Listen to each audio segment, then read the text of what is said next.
Assalamualaikum warahmatullahi wabarakatuh. Saya Dinda Safa Marleta dari kelas 3C dengan nomor NIM 66612105152.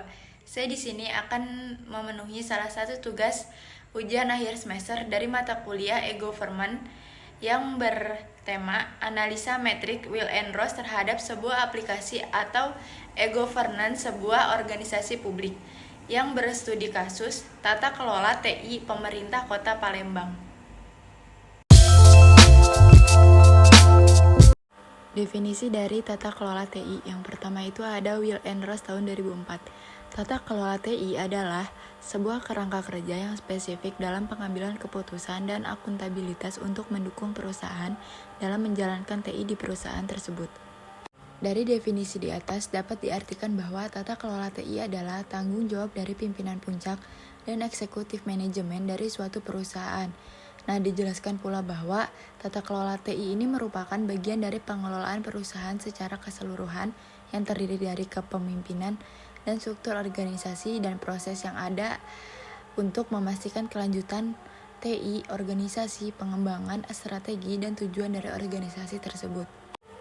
Prinsip e-government yang efektif Will and Ross model, yaitu yang pertama ada what atau domain.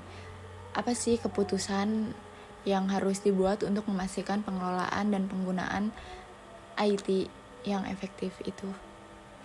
Prinsip e-government yang efektif Will and Ross model. Yang pertama ada what atau domain. Keputusan yang harus dibuat untuk memastikan pengelolaan dan penggunaan IT yang efektif. Yaitu yang pertama itu ada IT principle, yaitu merupakan suatu pernyataan top level manajemen tentang bagaimana TI digunakan dalam bisnis organisasi. Yang kedua ada IT arsitektur yang mendefinisikan integrasi dan standarisasi dalam sistem. Yang ketiga ada IT infrastruktur, menentukan layanan yang digunakan bersama. Yang keempat ada business application needs, menentukan pemenuhan kebutuhan aplikasi bisnis dengan membangun aplikasi bisnis yang perlu diadakan atau dikembangkan oleh TI. Yang kelima ada IT investment atau prioritization, sering kali ditulis dengan IT investment saja. Ini adalah keputusan-keputusan yang terkait dengan inisiatif mana yang perlu diprioritaskan dan berapa banyak yang perlu dikeluarkan. Yang kedua ada who atau style. Siapa yang perlu membuat keputusan tersebut?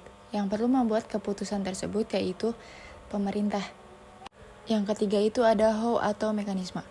Bagaimana keputusan tersebut dibuat dan dimonitor? Yang pertama, ada struktur dalam pengambilan keputusan, yaitu suatu proses yang akan menggambarkan hak dan tanggung jawab setiap unit kerja dalam organisasi untuk mengajukan suatu ide proyek. Yang kedua ada proses keselarasan, bagaimana menciptakan keselarasan antara bisnis dan TI, sehingga investasi yang dikeluarkan untuk proyek bisnis berbasis TI dapat memberikan manfaat yang maksimal. Yang ketiga ada pendekatan komunikasi, yang merupakan menimbulkan kesadaran pentingnya tata kelola TI yang baik.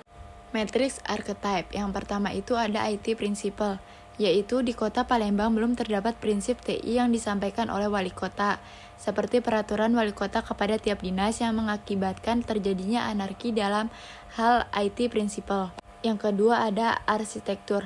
Arsitektur TI di Pemkot Palembang sudah tertata dengan baik. Dikominfo memberikan masukan mengenai arsitektur TI untuk kebutuhan Kota Palembang. Yang ketiga ada infrastruktur strategis, yaitu kondisi infrastruktur Pemkot Palembang saat ini terbilang cukup baik. Hanya saja prosedur pemberi masukan dan pengambilan keputusan tidak dikoordinasi lagi dengan pengelola TI Diskominfo, sehingga pertanggungjawaban terhadap infrastruktur tidak jelas. Yang keempat ada business application needs, yaitu kebutuhan aplikasi di Pemkot Palembang diusulkan dan disampaikan oleh masing-masing dinas dan keputusannya ditentukan oleh kepala dinas. Walaupun banyak kegiatan TI yang dilaksanakan setiap tahunnya, Diskominfo tidak bisa memonitor seluruh pelaksanaan kegiatan tersebut. Yang kelima itu ada investment. Investasi yang dilakukan oleh SKPD sebagian besar tidak dikonsultasikan dengan Diskominfo. Koordinasi antara SKPD dengan Diskominfo dalam melakukan investasi harusnya dilakukan dan bersifat formal dengan aturan resmi, agar investasi yang dilakukan bisa sesuai dengan kebutuhan bisnis, mengingat SDM yang berlatar belakang TIK di lingkungan SKPD sangat rendah. Yang terakhir itu ada kesimpulan. Saat ini Kota Palembang telah memiliki tata kelola TI yang kurang baik di Provinsi Sumatera Selatan.